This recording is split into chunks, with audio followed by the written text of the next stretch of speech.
మన ఫ్యామిలీ అందరికీ హాయ్ అండి. తోటలో పైప్ లైన్ వేయటం కోసమని గాడి తీపిస్తున్నారు జేసీబీతో. ఇక డ్రైవర్కి ఇంకో మనిషికి అన్నం క్యారేజీ కట్టమన్నారు. క్యారేజీ కడుతున్నాను. మీ అందరికీ తెలిసిందే, నేను ఎప్పుడు అన్నం క్యారేజీ తోటకు కట్టాలంటే కంపల్సరీగా కందిపప్పు వండి తాలింపు చేస్తాను. కానీ ఈసారి ఏమో కందిపప్పు ఎంతో లేదు.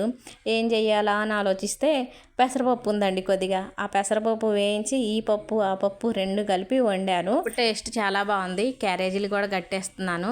ఈ వీడియో ద్వారా ఒక మాట చెప్దాం అనుకుంటున్నాను. ఏంటంటే నిన్న ఒకరు కామెంట్ పెట్టారు, ఎప్పుడు చూసినా గిన్నెలు కడగటం, బట్టలు ఉతకటం, అన్నం వండటం, కూర చేయటం ఈ వీడియోలేనా, పనికొచ్చే వీడియోలు ఏమన్నా పెట్టండి అని.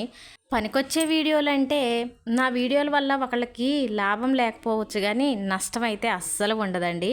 దానికి కరెక్ట్ సమాధానం లాంగ్ వీడియోలో చెప్తాను. లాంగ్ వీడియో ఈ వీడియో కింద లింక్ పెడతాను. ఇప్పుడు ఈ వీడియోకి లైక్ కొట్టండి అబ్బా ప్లీజ్.